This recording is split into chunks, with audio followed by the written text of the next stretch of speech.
My family threw me away from my brother. Years later, they came back, begging at my door. I still remember the sound of the front door closing behind me. Not slamming. Not crashing. Just closing. A quiet, ordinary sound. The kind of sound you hear every day and never think twice about. But that night, it felt final. It felt like the sound of my entire life being shut out. I was standing on the porch of the house I had grown up in, holding a black duffel bag in one hand and the keys to my old bedroom in the other. My mother was crying behind the living room window. My father stood beside her with his arms crossed, staring at me like I was a stranger who had wandered onto his property. And my brother. My brother stood behind them. He did not look sad. He did not look guilty. He looked relieved. That was the part I never forgot. My name is Daniel Whitaker. And for most of my life, I thought family meant something.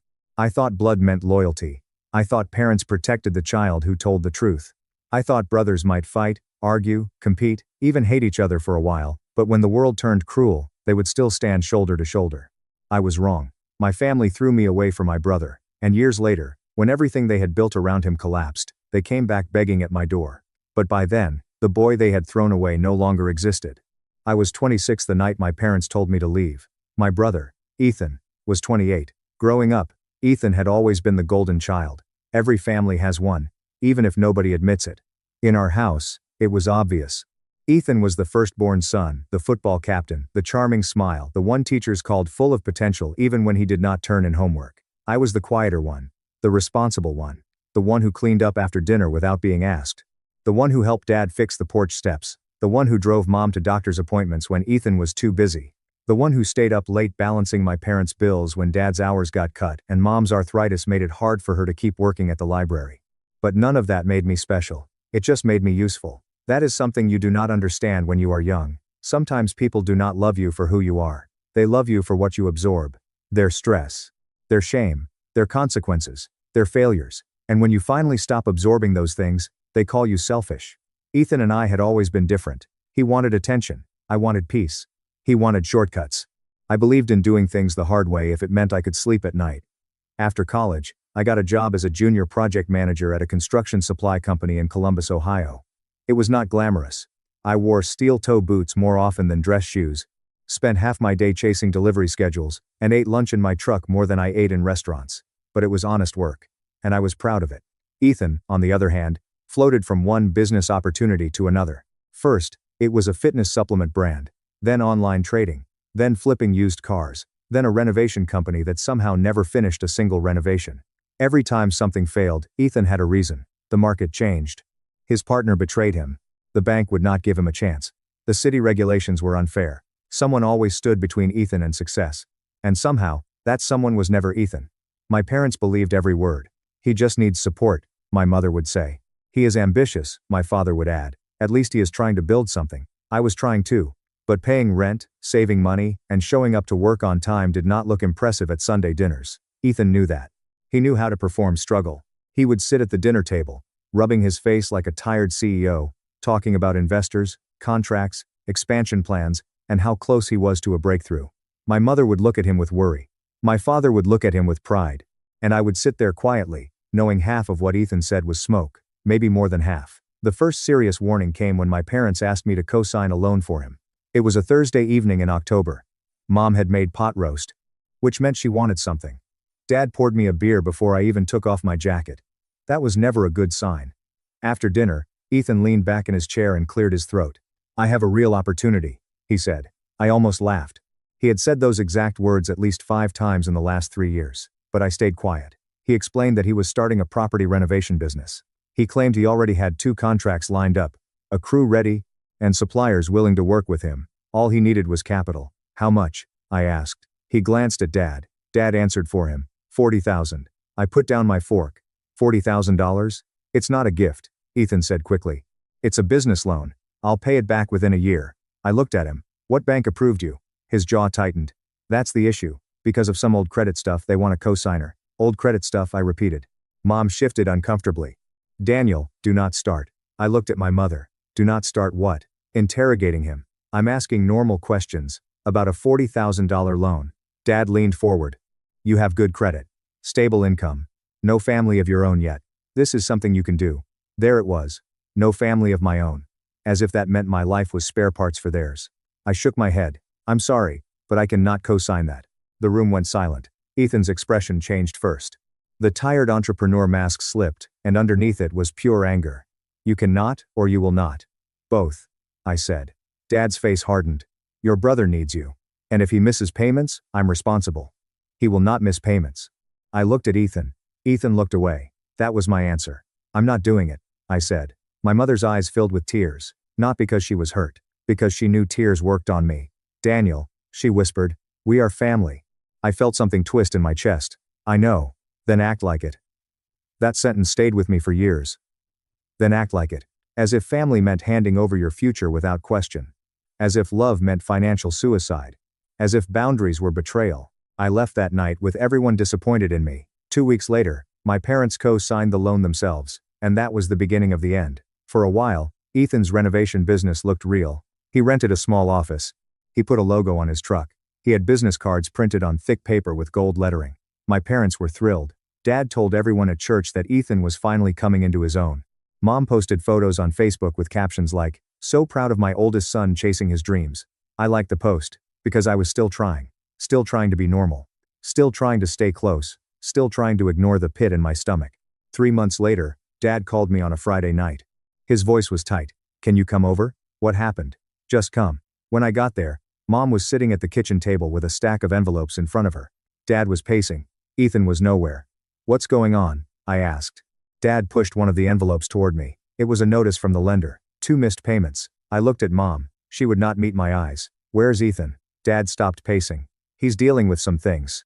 I laughed once, not because anything was funny. Dealing with what? Cash flow problems. Dad said. Dad. He turned sharply. Do not take that tone. What tone? The tone of the person who warned you. Mom flinched. Dad's face turned red. We did not call you here to be lectured. Then why did you call me? Mom looked up finally. We need help. There it was again. Help. In my family. Help. Meant Daniel pays. Daniel fixes. Daniel forgives. Daniel keeps quiet. I sat down slowly. How much? Dad looked away. 8,000 would catch everything up. I stared at him. You want me to give Ethan $8,000? Not give, Mom said. Loan. Where is he? Neither answered. Where is Ethan? Dad sighed. He went to Nashville for a few days to meet a potential investor. I leaned back in the chair. He missed loan payments that you co-signed, and he went to Nashville? He has to keep the business alive, Dad snapped. No, Dad. He has to pay his bills. Mom started crying. I cannot lose this house, Daniel. That hit me hard. Because beneath all my anger, I loved them. I loved that house. I loved the kitchen where Mom taught me to make pancakes. I loved the garage where Dad taught me how to change oil. I loved the hallway where our childhood photos hung crooked on the wall. So I did something foolish. I gave them the money. Not because I believed Ethan. Because I was afraid of watching my parents drown. I told myself it was the last time. That is another lie responsible children tell themselves. The last time. It is never the last time until you make it the last time. Over the next year, Ethan's business became a black hole. Money went in. Excuses came out. My parents drained their savings. Dad delayed retirement. Mom picked up part-time work at a bookstore even though standing for long hours made her hands swell. And Ethan kept showing up with new clothes, new watches, and stories about deals that were always just about to close. Every time I questioned it, I became the problem. You have always been jealous of him, Mom said once. That sentence hurt more than I expected. Jealous? Of what? His debt? His lies? His ability to fail upward because everyone kept placing cushions under him? But I did not say that. I just said, I'm worried he's using you. Mom looked at me like I had slapped her. Your brother would never do that. I wanted to believe her. I really did. Then came Claire. Claire was my fiancée. She was the first person in my life who made peace feel possible. We met at a hardware trade conference in Cincinnati. She worked in marketing for a regional supplier, and I accidentally spilled coffee on a stack of her brochures. I apologized so much, she started laughing, and by the end of the day, we were eating overpriced hotel sandwiches together and talking like we had known each other for years. Claire was warm, sharp, and steady. She saw through people quickly, including me. You apologize before anyone accuses you, she told me on our third date. I smiled awkwardly. Habit. Bad habit. She was right. Claire noticed my family dynamics before I admitted them. The first time she came to Sunday dinner, Ethan dominated the table. He told stories, interrupted everyone, and made jokes at my expense. Danny was always the careful one, he said, smirking. Never took risks. Probably still has money hidden under his mattress. Dad laughed. Mom smiled. I forced a grin. Claire did not. On the drive home, she was quiet. What? I asked. She looked out the window. Does he always talk to you like that? Like what? Like you're beneath him. I shrugged. That's just Ethan. No, she said. That's disrespect. I changed the subject. Because when someone tells the truth about your family before you are ready to hear it, it feels like an attack. Even when it is love. Claire and I got engaged 8 months later. For the first time, I felt like I had a future that did not revolve around fixing someone else's disaster. We planned a small wedding. Nothing fancy. An outdoor ceremony at a vineyard, dinner with close friends and family, maybe 70 people total. Claire wanted soft lights, wildflowers, and a live acoustic guitarist. I wanted whatever made her happy. My parents seemed excited at first. Mom cried when Claire asked her to help pick flowers. Dad clapped me on the shoulder and said, "Proud of you, son." For one brief moment, I let myself believe we were becoming a normal family. Then Ethan's business collapsed. Not slowed. Not struggled. Collapsed. The office closed. The truck was repossessed. The suppliers started calling. And then we learned the truth. There were no real contracts. At least not the kind Ethan described. There were deposits from clients for jobs he never completed. There were materials charged to credit accounts and sold for cash. There were forged signatures. There were personal expenses hidden as business costs. And there was debt. A lot of debt. My parents had co-signed more than I knew. Not just the original loan, a second loan, then a business credit line, then a truck lease. By the time they finally admitted everything, they were nearly $160,000 exposed. I found out because Dad showed up at my apartment one night looking 20 years older. Claire opened the door. He asked if he could speak to me alone. I said anything he had to say could be said in front of her. He did not like that. But he sat down anyway. His hands trembled. "Your brother made mistakes," he said. Claire's eyes moved to me. I felt my stomach drop. What kind of mistakes? Dad could barely get the words out. When he finished explaining, I sat there in silence. Then I asked, "Where is Ethan?" Dad swallowed. "He's staying with us." "Of course he is. Daniel." "No, do not Daniel me. You all knew something was wrong. He's your brother. He committed fraud." Dad's eyes flashed. "Do not use that word." "That is the word." Claire reached for my hand under the table. Dad leaned forward. "We need a lawyer. A good one. And money to negotiate with the creditors." I looked at him. "You came here to ask me for money." He did not deny it. "How much?" "Whatever you can do." I laughed bitterly. "That's not an amount." Dad's voice dropped. "We may have to sell the house." For a moment, I felt that old fear again. The house, the family, the porch, the kitchen, the memories. Then Claire squeezed my hand. Not hard. Just enough to remind me I was not a child anymore. I took a breath. "I'm sorry, Dad. I cannot fix this." His expression changed. "You cannot?" "I will not." The word hung between us. Will not. Not cannot. Will not. Dad stood up slowly.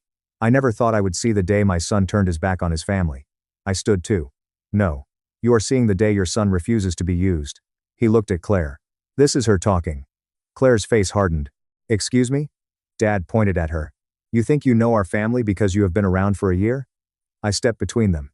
"Do not blame her. She has turned you against us." "No, Dad. Ethan did that. You and Mom helped." He stared at me like he did not recognize me. Then he walked out. I thought that was the worst it would get. I was wrong. The next Sunday, my mother called crying. Not soft crying. Not sad crying. Hysterical crying. "Your father says you will not help," she sobbed. "Mom, how can you do this to us?" "I did not do this. He could go to jail, Daniel." Then. "He needs a lawyer.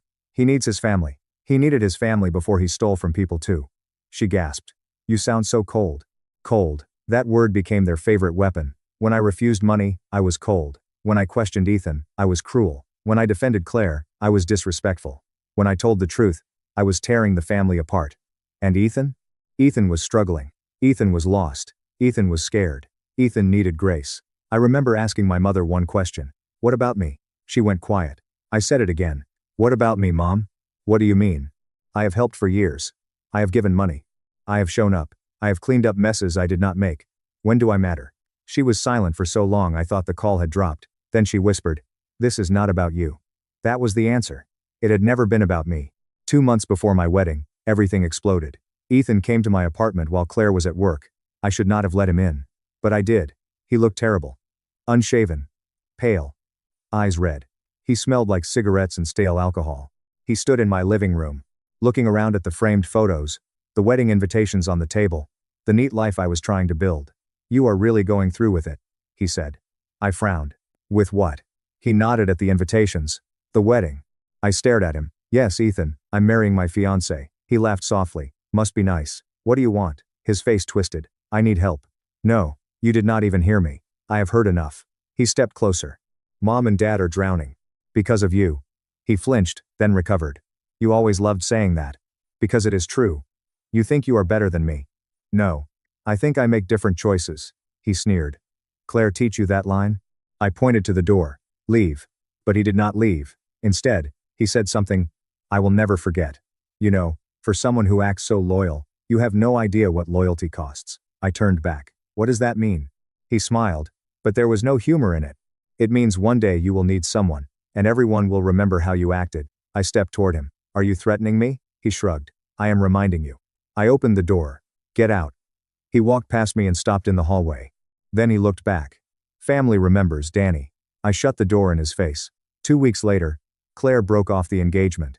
At least, that is what my family thought would happen. It started with an anonymous email sent to Claire's work address. The email claimed I had been hiding financial problems, that I had been supporting my family secretly, that I planned to use Claire's salary to bail out Ethan after the wedding. Attached were screenshots, bank transfers from me to my parents, messages from Mom asking for help, old records showing I had paid part of Ethan's missed loan. Everything was twisted to make me look like a liar. Claire called me immediately, not angry, concerned. Daniel, did you send your parents money and not tell me? I closed my eyes. Yes. How much? I told her. She was quiet. I felt ashamed, not because I had helped, because I had hidden the depth of it. She came over that night, and I told her everything. Every loan, every guilt trip. Every time I had been pulled back in. When I finished, she cried. Not because she felt betrayed. Because she finally understood how trapped I had been. Daniel, she said, taking my face in her hands. This is abuse. I shook my head automatically. No. They are not abusive. They are just using you. I could not answer. She kissed my forehead. We are not canceling the wedding. But we are setting boundaries now. For the first time in my life, someone chose me without demanding I earn it. But Ethan was not done. A few days later, rumors started moving through the family. I was financially unstable. Claire was controlling me. I had abandoned my parents. I had always been jealous of Ethan. Then my aunt called and said, "Your mother is heartbroken. You should be ashamed." My cousin texted, "Cannot believe you would let your brother go to jail while planning a fancy wedding." Fancy wedding. 70 people and rented chairs. But facts did not matter. The family had chosen a story. And in that story, I was the villain. I called my father. Tell them the truth. He said nothing. Dad, tell them what Ethan did. His voice was cold. We are not airing family business. You mean you are not defending me? You brought this on yourself. How? By refusing to stand with us. I felt something in me crack.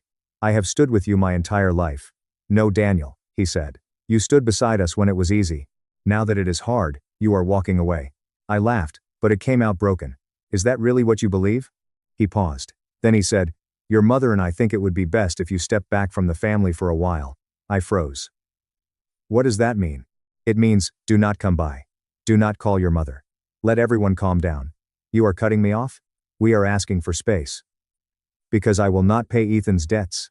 Because you have become toxic to this family. Toxic. Me. The one who paid. The one who stayed. The one who swallowed insult after insult to keep peace. I said, okay. Dad seemed surprised. Okay? Okay. You want space? You can have it. Then I hung up. A week later, my mother sent me one final message. Daniel, please do not come to the house. Your father is under too much stress. Ethan is fragile right now. We all need peace. I stared at the word fragile. Ethan was fragile. Not me. Never me. The wedding happened without them. My parents did not come. Ethan did not come. Half my extended family did not come. And still, when Claire walked down the aisle toward me, I felt something I had not felt in years. Free. There were empty chairs on my side. People noticed. I noticed. But Claire's hand was warm in mine. Her vows were steady. And when the officiant said, you may kiss the bride, I kissed the woman who had refused to let my family's darkness become our future. After the wedding, I changed my number. Not immediately. But after 3 more messages from relatives calling me selfish, I was done. Claire and I moved to Indianapolis 6 months later for my new job. I did not tell my parents our address. For the first year, I expected them to find a way back. A call. A letter. An apology. A message saying, we were wrong. It never came. Instead, I heard things through the grapevine. Ethan took a plea deal. No prison, but probation, restitution, and a ruined reputation. My parents sold the house. That one hurt. Even after everything, it hurt. They moved into a smaller rental outside town. Dad kept working. Mom's health worsened. And somehow, according to family gossip, all of it was still my fault. If I had helped, they would say. If I had stood by Ethan. If I had not let Claire poison me. People love if when they do not want to face because Ethan lied. Because my parents enabled him. Because I finally said no. Years passed. Claire and I built a quiet life, not a perfect one, quiet. That was enough. I worked hard, moved up, and eventually left corporate work to start my own logistics consulting firm. It was small at first. Just me, a laptop, and one client who took a chance on me. Claire helped with branding and contracts after work. We ate cheap dinners, we skipped vacations. We lived in a 2-bedroom townhouse with a leaky upstairs window and a neighbor who mowed his lawn at 7 in the morning every Saturday. But we were happy. Real happy. The kind of happy nobody posts because they are too busy living it. 3 years after we married, our daughter Emily was born. The first time I held her, I cried harder than she did. She was tiny, red-faced, furious at the world, and perfect. Claire laughed through tears and said, "She has your frown." I looked down at Emily and made a promise she could not understand. "You will never have to earn love in this family." And I meant it. Fatherhood changed me.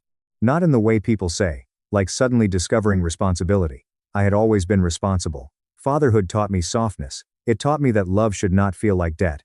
It taught me that children do not owe parents emotional labor. They do not exist to carry adult shame. When Emily cried, I did not call her dramatic. When she was scared, I did not call her weak. When she made mistakes, I did not make her beg for belonging. I gave her what I had needed. A home where love did not vanish when she disappointed someone. Claire saw it too. One night, when Emily was about 2, I was sitting on the nursery floor reading the same picture book for the 6th time.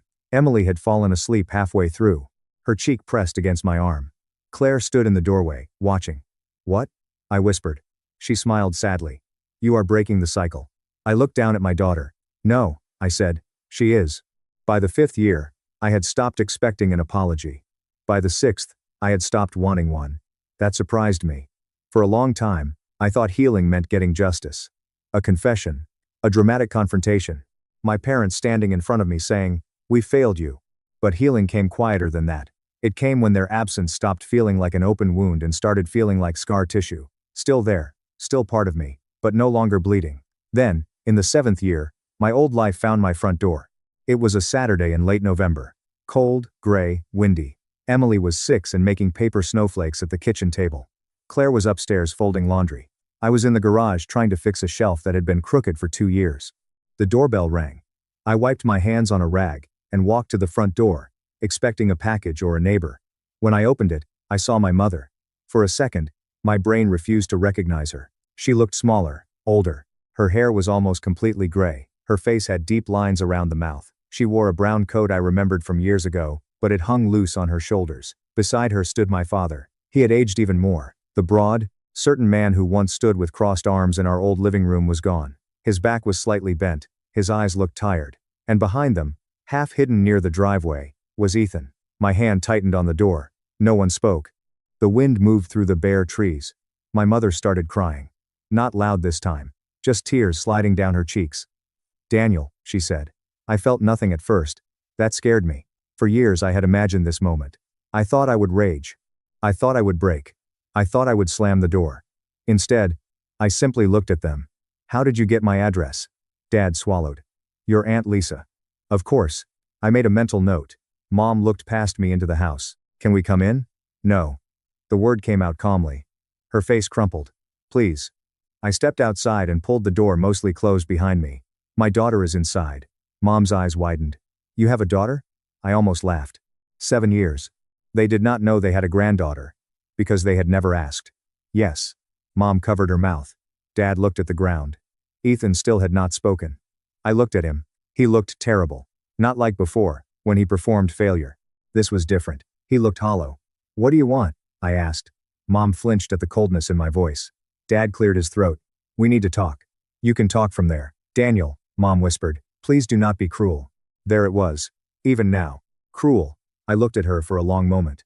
Cruel is showing up uninvited after 7 years and asking to enter my home like nothing happened. She sobbed. Dad said, "We know we made mistakes." I waited. He struggled with the words. "We were wrong." I had imagined those words for so long.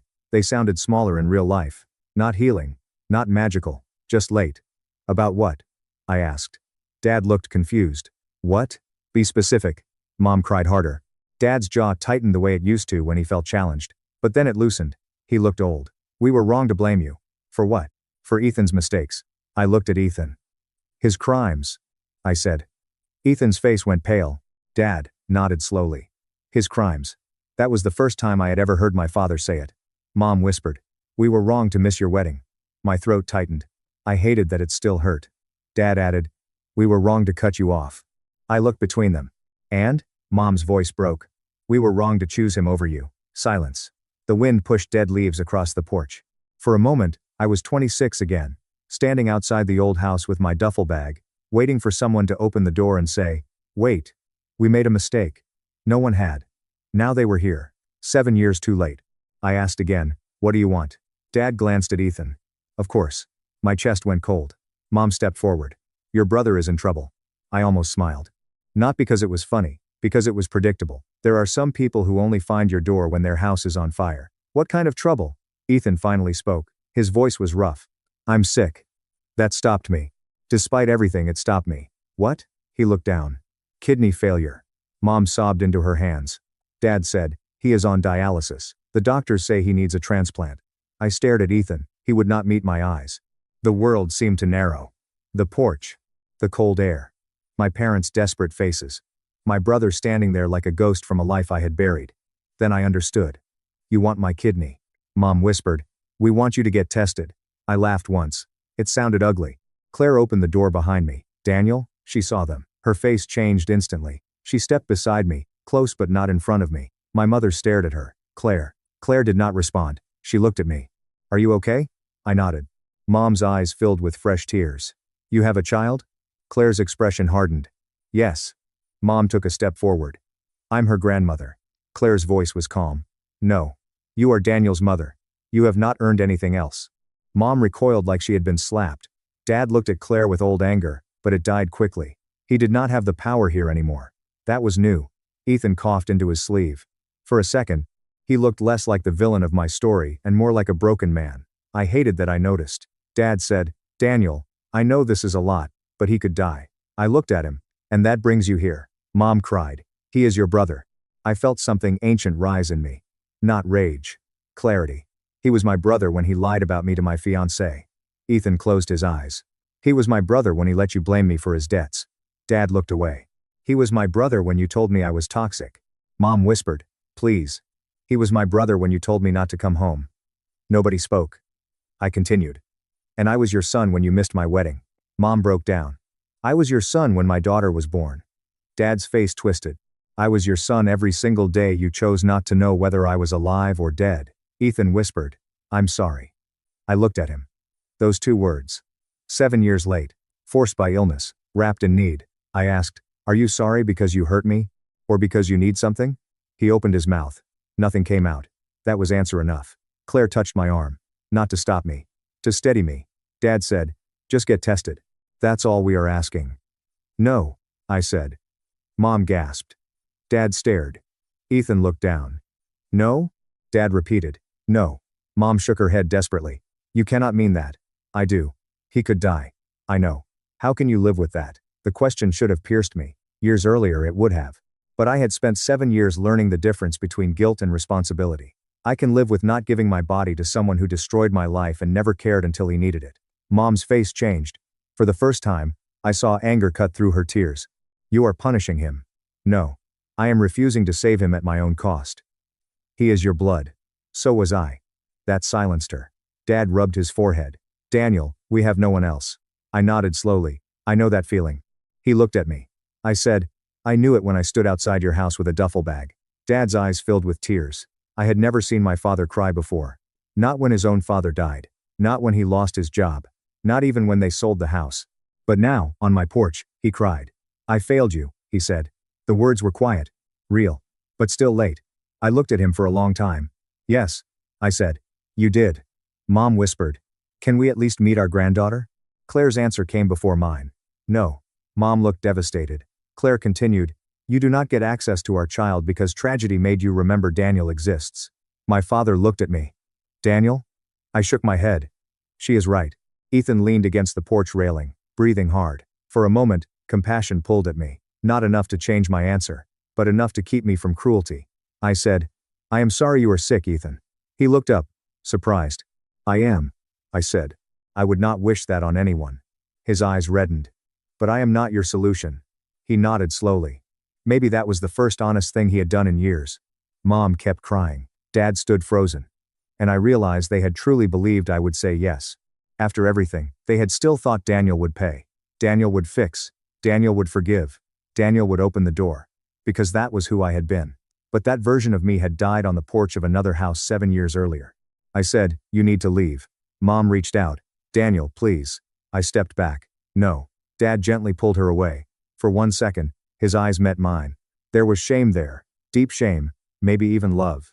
But love without courage had cost me too much. I'm sorry, he said again. I nodded. Then I opened the door and went inside. I did not watch them leave. Claire locked the door behind me. The house was quiet. Emily called from the kitchen. Daddy, who was it? I looked at Claire. She looked at me. Then I walked into the kitchen, knelt beside my daughter, and picked up one of her crooked paper snowflakes. Just some people from a long time ago, I said. She frowned. Were they sad? I swallowed. Yes, sweetheart. They were sad. Can we help them? The innocence of the question almost broke me. I brushed a strand of hair from her face. Sometimes helping people does not mean giving them what they ask for. She thought about that. Then she nodded like it made perfect sense and went back to cutting paper. Children understand boundaries better than adults when nobody teaches them guilt first. That night, after Emily fell asleep, I sat in the dark living room with Claire. Neither of us spoke for a while. Finally, I said, do you think I'm a bad person? Claire turned toward me immediately. No. I could get tested. You could. I might not even be a match. You might not. I stared at my hands. So why does saying no feel like I did something wrong? Claire moved closer. Because they trained you to confuse self-protection with cruelty. I closed my eyes. There it was. The truth. She took my hand. You are not letting Ethan die. You are letting Ethan face a life that does not revolve around your sacrifice. I wanted to believe that. Most of me did. Me not. But some wounds still speak in the voices that made them. For weeks, I heard nothing. Then a letter arrived. No return address. But I recognized my father's handwriting. I almost threw it away. Instead, I opened it after dinner while Claire sat beside me. Daniel, I do not expect forgiveness. I am writing because there are things I should have said years ago and was too proud, too afraid, and too blind to say. You were right about Ethan. You were right about the money. You were right when you said we used you. I told myself we leaned on you because you were strong. The truth is, we leaned on you because you let us. And because it was easier than holding Ethan accountable. When you said no, I called you selfish because admitting the truth meant admitting I had failed as a father. I failed you. Your mother failed you too. Though it is not my place to speak for her. We should have come to your wedding. We should have protected your name. We should have wanted to know your wife and your daughter. I am ashamed that it took Ethan getting sick for me to stand at your door. You owed us nothing, and you still treated us with more dignity than we deserved. I love you. I know I did a poor job showing it. Dad. I read the letter twice. Then I folded it carefully and placed it on the coffee table. Claire asked, are you okay? I nodded. Then I cried. Not because the letter fixed everything. It did not. Not because I suddenly wanted them back in my life. I did not know if I ever would. I cried for the boy who had needed those words. I cried because he had finally heard them, even if he was no longer waiting. A month later, my mother sent a letter too. Hers was different, more emotional, more scattered. She apologized, then explained, then apologized again. She wrote about how afraid she had been of losing Ethan, how she convinced herself I did not need her because I seemed strong, how she mistook my silence for resilience. One line stayed with me. I made you the child I did not worry about, and then I forgot that you still needed a mother. I sat with that line for a long time. Because it was true. It did not erase anything. But it was true. Ethan did not write. Not at first. Through Aunt Lisa, I heard that he had found a donor through the transplant list. A deceased donor. The surgery happened in early spring. He survived. I was glad. That may surprise you. But I was. I never wanted him dead. I just refused to be the person who had to bleed for him to live. 3 months after his surgery, an email came from Ethan. The subject line was simple. I'm sorry. I almost deleted it. Then I read it. Daniel, I do not know how to apologize without making it sound like another excuse. I lied about you. I used mom and dad. I hated you because you saw me clearly, and I hated myself too much to face it. When you built a life, I wanted to ruin it because I thought if you were happy, it proved I was the problem. I was the problem. Not you, not Claire, me. I am not asking for anything. I am not asking to meet your daughter. I am not asking to be brothers again. I just wanted to say you were right to say no. I would not have respected your sacrifice. Not then. Maybe not even now. I am trying to become someone who would. Ethan. I stared at that message for a long time. Then I closed the laptop. I did not reply that day. Or the next. A week later, I wrote back. Ethan. I hope your recovery goes well. I accept your apology as a first step. That does not mean we have a relationship. It does not mean I trust you. It does not mean access to my family. It means I heard you. Daniel. That was all. Sometimes forgiveness is not a hug. Sometimes it is a locked gate with a note that says, I am no longer poisoning myself with hatred, but you still cannot come in. My parents asked for reconciliation several times over the next year, not dramatically, not with demands. Dad wrote occasionally. Mom sent birthday cards for Emily, but we did not give them to her at first. Claire and I kept them in a box. Not because we wanted to be cruel, but because children should not be handed relationships adults have not earned. Eventually, after many conversations, I agreed to meet my parents alone at a coffee shop. No Ethan. No Emily. No Claire, though she offered to come. I wanted to face them as the man I had become. When I walked in, they were already sitting at a corner table. Mom stood like she wanted to hug me, then stopped herself. Good. She was learning. Dad shook my hand. That almost made me smile. We talked for an hour. Awkwardly at first. They asked about my work. I answered. They asked about Claire. I said she was well. They asked about Emily. I said she was happy, smart, stubborn, and loved dinosaurs. Mom cried quietly. But she did not ask to meet her. That mattered. At the end, Dad said, what do you need from us? I looked at him. For once, the question was not what they needed from me. I said, consistency. He nodded. No pressure. No guilt. No using emergencies to force closeness. Mom nodded too. And Ethan? She asked softly. I said, Ethan is not part of this. She looked hurt but accepted it. That was new too. The relationship did not heal overnight. Real healing rarely does. There were setbacks. Mom once tried to push too fast, saying, I just want to see my granddaughter before I die. Old guilt language. I ended the visit immediately. Later, she apologized without being prompted. That was new. Dad showed up differently. He listened more, defended less. Once, he told me, I used to think being a father meant keeping the family together. Now I think maybe it means protecting what is right, even if the family breaks. I did not know what to say. So I said, that would have helped years ago. He nodded. I know. 2 years after they appeared at my door, Claire and I allowed them to meet Emily. Not at our house. At a park, neutral ground. Emily was 8 then. She knew they were my parents, but not the full story. Children deserve truth in doses they can carry. Mom brought a small dinosaur book, not a doll, not something generic, a dinosaur book, because she remembered what I said. Emily accepted it politely, then asked if they knew the difference between a stegosaurus and an ankylosaurus. Dad did not. Emily spent 10 minutes explaining. Mom listened like every word was a gift. Watching them together was complicated, beautiful and painful. That is the part people do not understand. You can be glad something is healing and still grieve that it was broken. You can allow a door to open and still remember why you locked it. Ethan never met Emily. That was my decision. He continued therapy, worked a regular job, and sent 1 email a year. Usually around Christmas. Short updates. No pressure. I answered sometimes. Not always. We were not close. Maybe we never would be. But I stopped carrying him like a stone in my chest. Years later, my father asked me if I regretted saying no to the kidney test. We were sitting on a bench at that same park while Emily played soccer with Claire. I thought about it, really thought about it. Then I said, no. He nodded slowly. I do not blame you. I know. He looked at me. I think part of me did back then. I know that too. He wiped his eyes.